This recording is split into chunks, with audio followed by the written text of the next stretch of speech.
꼬일 대로 꼬인 정치권 이슈를 재미있게 그리고 알기 쉽게 분석해 주시는 두 분과 함께하는 코너죠. 이번 주 탑3 시 읽는 시사평론가, 이름을 거꾸로 해서 완성된 시사평론가 김성환 평론가 모셨고요. 정치계의 풍우나 장예찬 전 국민의힘 청년 최고위원 모셨습니다. 어서 오세요. 네, 안녕하세요. 네. 자, 본격적으로 첫 번째 키워드부터 살펴보겠습니다. 네, 첫 번째 키워드 공천 개입입니다. 자, 어제부터 김건희 여사의 공천 개입 의혹이 좀 그 정치권에 번지고 있는데, 네. 일단 인터넷 매체 뉴스토마토 보도 내용을 일단 정리해 보면, 먼저 한 파트는 김건희 여사의 공천 개입 의혹이죠. 그러니까 2022년 재보선에서 이제 그 좀 도움을 줬다는 것과 2024년 총선에서 김영선 의원에게 이제 어쨌든 뭐 공천에선 탈락됐지만 뭐 지역구 옮기는 과정에서 뭐 개입한 흔적이 있다, 뭐 이런 주장들이 나오는데, 그 가운데 명태균 씨라는 인물이 껴 있어요. 이번 논란에 대해서 김성환 평론가부터 어떻게 보고 있는지 말씀 좀 주실까요? 글쎄요, 어디까지 사실이고 진실인지를 아직까지는 뭐 완벽히 정리가 됐다고 보기는 좀 어려울 것 같아요. 왜냐하면 가장 핵심적인 내용이라고 할 수 있는 물증이라고 본다면 텔레그램 메시지라고 할 수 있거든요. 네.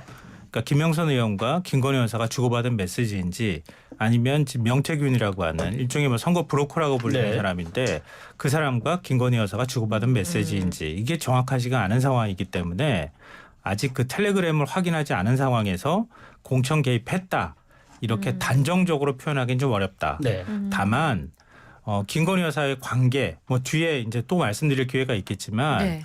그러니까 이런 사람들이 왜 김건희 여사 대통령 부부 옆에 계속 있었고 왜 그러니까 친한 관계를 유지를 했었느냐.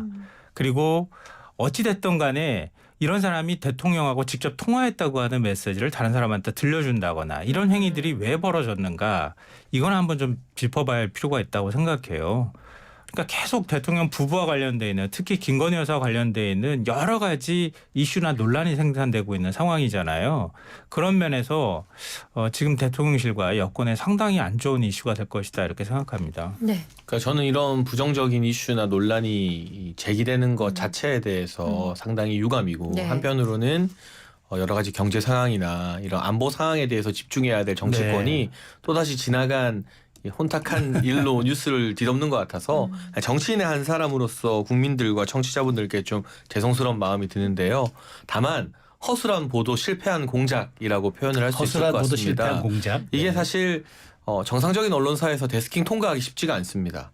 이 최초 보도가 나왔을 때 많은 여의도 사람들은 그래도 뉴스토마토라는 매체가 텔레그램 캡처 정도는 갖고 있겠구나. 네. 후속 보도에서 그걸 오픈하겠구나라고 예상을 했습니다. 네. 근데 지금 드러나는 양상을 보면 텔레그램 캡처 원본을 이 뉴스토마토가 전혀 갖고 있지 않은 것 같고, 그렇다면 이 텔레그램을 주고받았다고 주장하는 명태균 씨의 증언을 확보하거나, 아니면 그 당시 김영선 의원과 접촉했던 개혁신당 이준석 의원으로부터 뭔가 제보를 받거나 해야 되는데, 일관되게 명태균 씨도 뉴스토마토 보도 그런 내용이 아니다라면서 소송을 했고요. 네. 오히려 김건희 여사는 나는 공천할 힘이 없다. 그러니까 경선에서 이기는 거 말고는 방법이 없다라고 선을 그었다고 명태균 씨가 주장하고 있고, 네. 이준석 의원 같은 경우도 여러분 잘 아시겠지만 이준석 의원이 윤석열 대통령, 김건희 여사와 뭐 감정이 좋을 리는 없잖아요. 깍감정을 사실은 여과 없이 공공의 영역에서 많이 드러내는 분임에도 네. 불구하고 이거는 그럴 내용이 아니다라고 네. 선을 긋고 있어요. 그러면 이 최소한의 명태균, 이준석, 텔레그램이라는 3박자 중에 네. 하나도 갖추지 않은 상태에서 그냥 떠도는 이야기들을 듣고 조각을 맞춰서 보도를 너무 섣불리 낸 거예요. 네. 그러니까 이거는 정상 언론사에서 통과되기 힘든 보도라는 게 지금 국면에서 많은 기자들의 평가인 것 같고요. 네. 그리고 이걸 가지고 뭐 그 당시 공천이 뭐가 있었다 없었다, 또 뭐 김영삼 전 의원이 이런 것들을 빌미로 개혁신당의 비례대표를 받으려고 시도했는지 모르겠지만 네. 그런 시도 자체가 결국 결과적으로는 다 실패하지 않았습니까? 그래서 실패한 공작이라는 것까지 덧붙여서 허술한 보도, 실패한 공작으로 총평을 하고 싶습니다. 이건 좀 반박을 안 할 수가 없는데요. 네. 좀 과한 비교일 수는 있을지 모르겠으나, 그러니까 쌍방울 대북송금 문제 할 때 검찰이 이재명 대표 기소했잖아요. 네. 돈을 받았다는 사람은 확인을 못해요. 왜냐하면 북측 인사가 받았으니까요. 근데 이재명 대표는 주지 않았다고 얘기를 하고 있고요. 그러면 줬다고 지금 검찰이 기소한 거는 쌍방울 김성태 회장이나 전 회장이나 그 임원들 몇 명의 얘기를 듣고 하는 거란 말이에요. 그럼 어떻게 기소합니까? 그거는. 물증도 없고 아무것도 없는 거잖아요. 경기도가 대북사업 추진했던 것과 직접적인 연관성이 어떻게 있는지도 사실은 당사자가 부인하고 있는 거기 때문에 그것도 연관이 있다고 보기도 애매한 상황이란 말이에요. 근데 검찰은 충분히 그렇게 할 수 있단 말이에요. 언론도 역시 마찬가지입니다. 제가 볼 때는 아까 제가 물증이 부족하기 때문에 단언하기는 어렵다 이렇게 말씀을 드렸는데요. 명태균이라는 사람이 대통령과 통화했던 것 통화 녹취록을 회의석상이나 이런 데서 다른 사람한테 다 들려주고 그리고 대통령하고 친분을 얘기하죠. 김건희 여사 얘기도 친분을 얘기하면서 김영선 의원한테 김영선 의원이 뭐 공천을 이렇게 한다 저렇게 한다 이렇게 얘기했다는 걸 명태균 씨가 다 얘기했다고 말하고요. 그걸 들었던 사람이 있고요. 텔레그램 메시지가 어찌됐든 간에 이거 아직 언론 보도를 통해 나오지는 않았지만 텔레그램 메시지를 봤다고 하는 사람이 여러 명이 있습니다. 대표적인 게 개혁신당 인사들이잖아요. 그리고 개혁신당 인사들 외에도 봤다는 사람이 있어요. 기사를 보면. 그러면 그 봤다는 사람들도 있고 봤다는 내용이 대략 이런 내용입니다. 완결성이 좀 떨어지더라도 어찌됐든 간에 김건희 여사가 이 문제에 대해서 개입 안 됐다고 보기 어려운 그러니까 공천 개입을 했다고 단정할 수는 없지만 이 문제에 대해서 김영선 전 의원하고 아니면은 명태균이라는 사람하고 어떤 방식으로든 의사소통을 했다고 하는 사실 자체를 부정하기는 어렵다고 하는 거예요. 그러면 언론으로서 이런 점에 있어서 이 정도 정황이나 녹취록까지 나왔다고 하면 의혹 제기는 충분히 할 수 있는 것 아닙니까? 근데 저는 일단 사실부터 하나 정정하자면 쌍방울 김성태 회장은 북한의 송명철 아태위 부실장 그리고 김성태 이 김성해 실장 등과 만나서 돈 이야기를 했다. 그러니까 이 북한 측 상대방 실명까지 밝히고 이게 재판부에서 재판 과정 중에 증거로 채택이 됐다라는 거는 아예 뭐 북한 측 인사가 누군지 모르는 건 아니다라는 걸 하나 정정해서 말씀드리고요. 이걸 봤다고 하고 뭐 이 내용이 이렇더라 저렇더라 하는 사람들이 익명으로 여럿 있는데 누구 하나 실명으로 명확하게 이건 이 내용이다라고 말하고 있지 않아요. 실명을 드러낸 사람들의 공통점은 공천 개입이 아니다. 그리고 공천할 권한이 없다고 했다라는 겁니다. 그래서 지금 현재로서는 이 정도 중차대한 사안의 언론 보도를 위해서는 최소한 원본 캡처나 또는 실명으로 이 내용에 대해서 단언을 해줄 수 있는 사람 정도는 언론사에서 확보를 했어야 하는 게 취재 윤리다라고 저는 생각을 하고 있고요. 정치권에 떠도는 이야기들이 엄청 많고 그리고 이 명태균이라는 분도 지금 화제가 되고 있는데 맞아요. 선거 해본 분들은 지역 내려가면요. 여당이나 야당이나 이 지역은 누가 소위 말하는 빡공이다.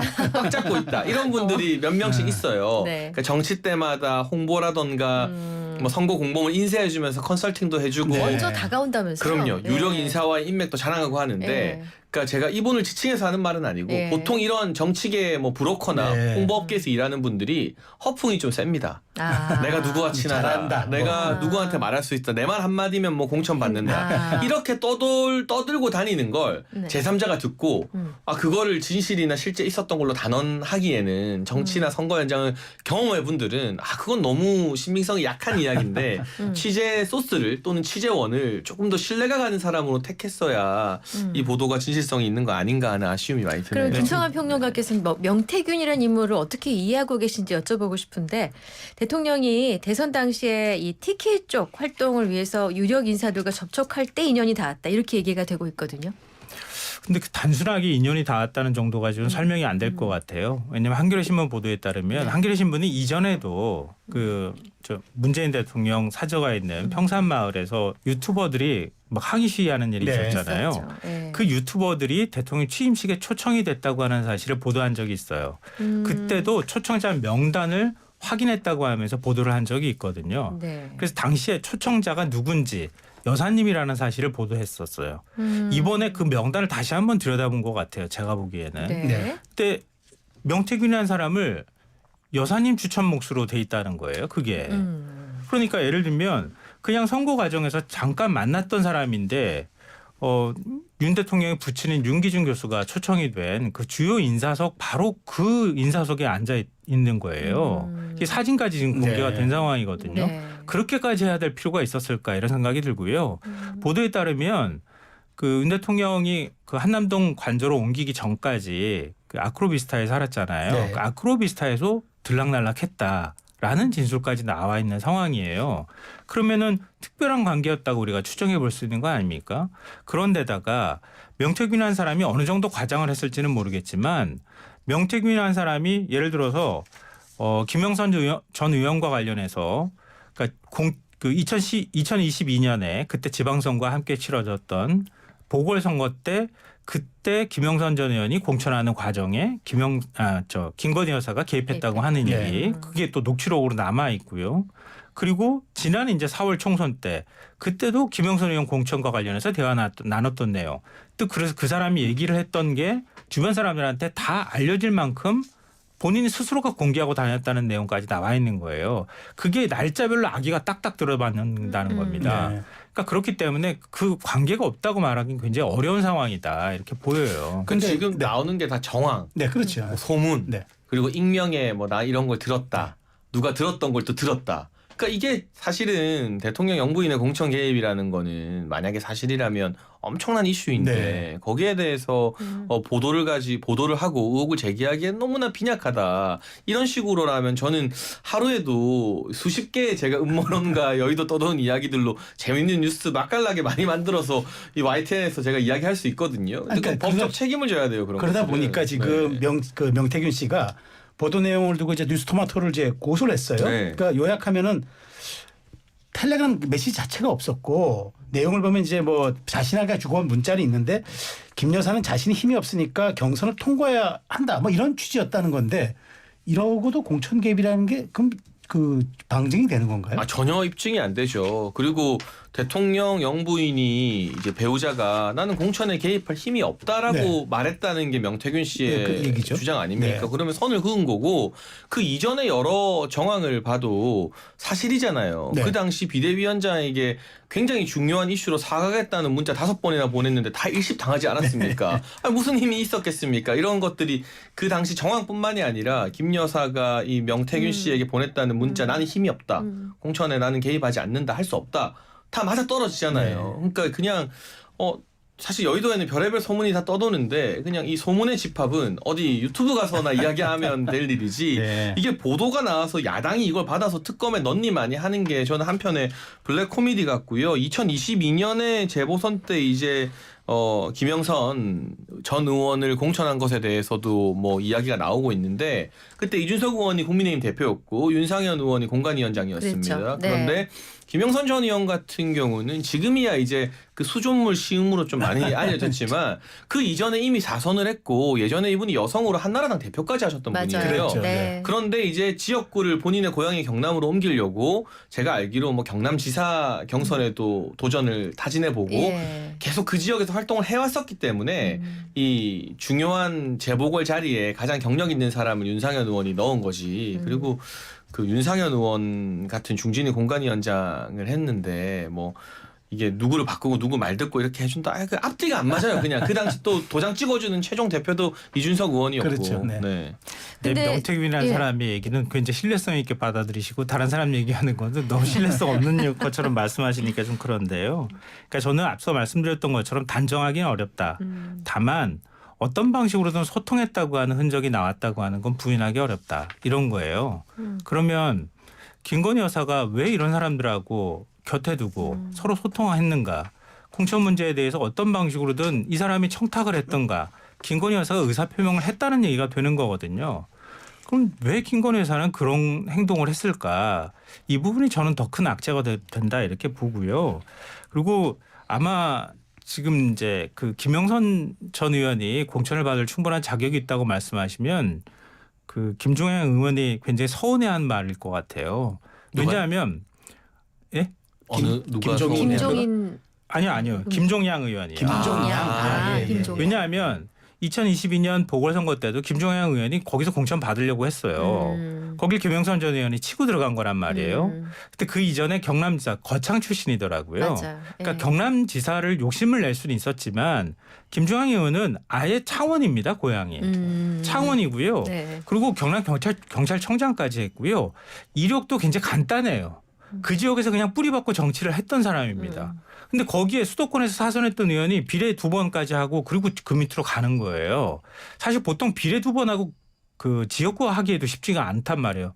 정치는 그런 경우 거의 없거든요. 근데 그 지역에 내려가서 내가 한번 다시 해보겠어라고 하면 보통의 경우에는 공천 안 줍니다. 근데 거기에 가가지고 김종양 의원 대신에 공천을 받는다고 하는 것도 그 모양새가 이상하잖아요. 그리고 지금 나온 얘기로는 윤핵관 쪽에서 김종양 의원을 원했다고 얘기를 하는데 들이라고 하더라고요. 윤핵관 들. 근데 그렇게 해가지고 공천이 얘기가 되고 있는데 그래서 녹취록에 나오는 걸 보면 대통령이 거기에 대해서 김영선 의원이 되는 걸로 알고 있다는 식으로 얘기를 했다는 부분도 나온단 말이에요. 그래서 결국 공천받는 과정들이 있었다고 하는 거예요. 네. 그러니까 이걸 아무것도 없는 거라고 말하는 것은 좀 앞뒤가 안 맞는 얘기인 것 같고요. 제가 주목해서 봤던 부분은 뭐냐면요. 그 텔레그램 문자가 공개되지는 않았지만 텔레그램 문자를 본 사람들의 얘기도 다 엇갈려요 지금. 아 그래요? 예. 왜냐하면 아까 나눴던 것처럼 그 명태균이 한 사람이 김건희 여사랑 직접 자기는 소통했다고 얘기를 하잖아요. 네. 김영선 전 의원은 소통하지 않았다고 얘기를 하고요. 네. 근데 개혁신당 관계자가 당시 문자를 받고 네. 그래서 그 사람이 한겨레신문하고 인터뷰한 걸 보면요. 그 문자 내용에 대해서 김 여사가 의원님 언제까지 다른 지역구로 간다고 보도자료를 내시라라는 내용이었다. 이렇게 얘기를 하고 있어요. 그러면 개혁신당의 인사들이 여러 명이 봤단 말이에요. 그 텔레그램 문자를. 그러니까 그 7불사 모임이라고 하는 네. 곳에서 봤단 말이에요.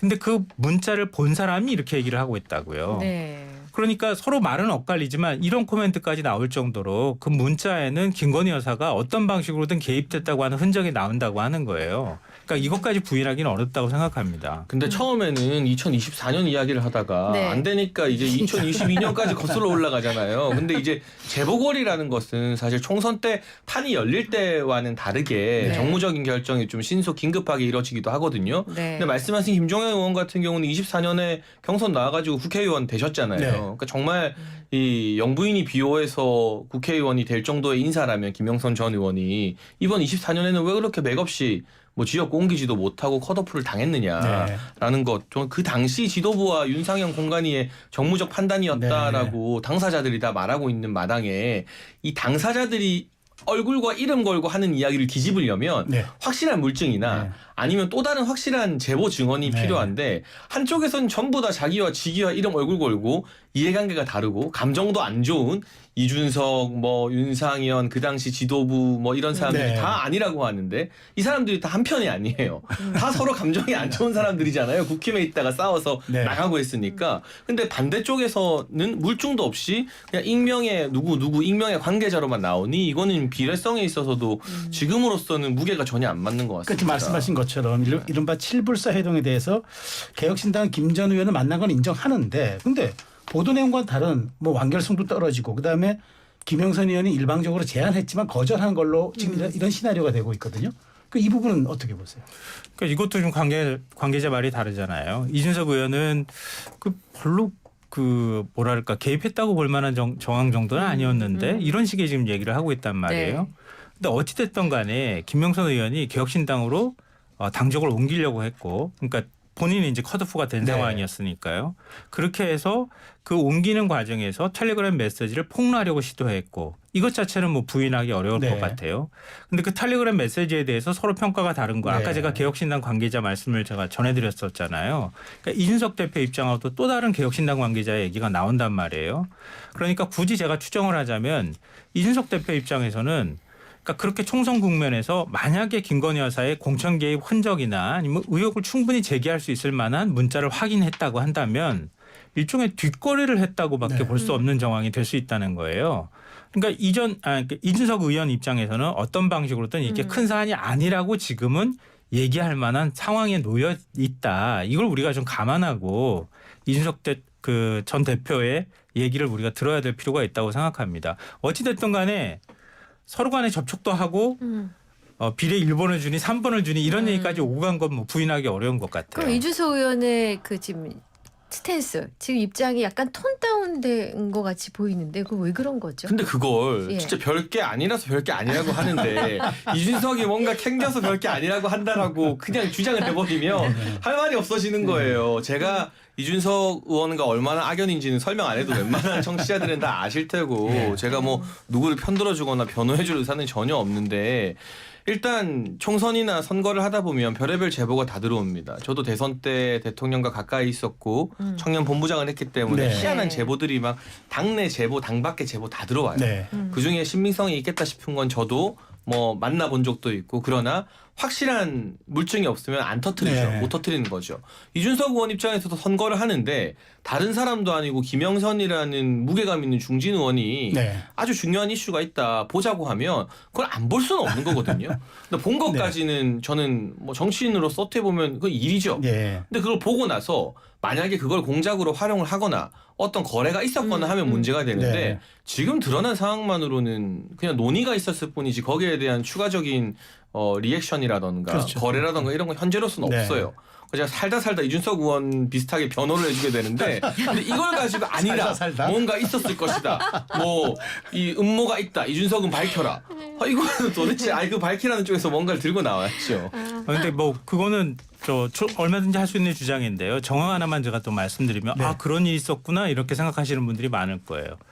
그러니까 윤 대통령하고 이준석 대표 당시 이제 대표가 결정적으로 갈라지기 시작하고 이른바 찍어내기 논란이 시작됐던 게 바로 지방선거 그 재보궐선거가 있었던 바로 직후였어요. 그러니까 아마 기억하실 거예요. 정진석 지금 이제 현 비서실장이 당시에 이준석 대표하고 육모방망이 막 얘기하면서 거칠게 설전을 벌이고 그랬던 시점이었잖아요. 그때 이준석 대표가 뭐라 그랬냐면은 충남에 공천할 때 정진석 의원이 누구 넣어라 마라 이러면서 공천에 개입했다는 의혹을 폭로했어요. 근데 그건 정진석 의원 차원에서 끝난 게 아니라 그 다음에 본격적으로 이준석 찍어내기가 시작됐다고 하는 거예요. 그 지금 우리가 지금 얘기하는 게 김영선 전 의원이 그 공천에 본격적으로 등장하기 시작했던 게 2022년 재보궐선거 때잖아요. 그때하고 아기가 딱 맞는 거예요. 어떤 방식으로든 당시 대통령실이 공천에 개입하지 않았다고 뭐 얘기할 수는 있겠지만 네, 김평국 왜 그러면 의원님. 그렇게까지 네. 했겠느냐 이런 얘기가 오늘 나올 수 이거는 있다는 너무 거예요. 세 번째 상황이고. 세 가지 키워드를 가야 되는데 네, 저 예, 짧게. 짧게. 네, 사실 지방선거는 그 당시 국민의힘이 윤석열 정부 초기 효과를 힘입어 네. 압승했었기 그렇죠. 때문에 네. 지방선거든 총선이든 이기고 나면 별 불만이 잘 안 나와요. 근데 제가 알기로 이준석 그 당시 국민의힘 대표와 윤석열 정부가 갈등을 빚었던 주요 트리거 중에 하나는 이제 그 전후로 한 뭐 우크라이나 방문이라던가 네. 이런 독자적 행보가 그러니까 누구가 잘했고 잘못했고를 떠나서 네. 좀 안 좋은 면으로 작용했지 지방선거 공천 때문에 갈등이 됐다? 전 누구보다 핵심부에 있었지만 그런 이야기는 별로 들어본 적이 알겠습니다. 없습니다.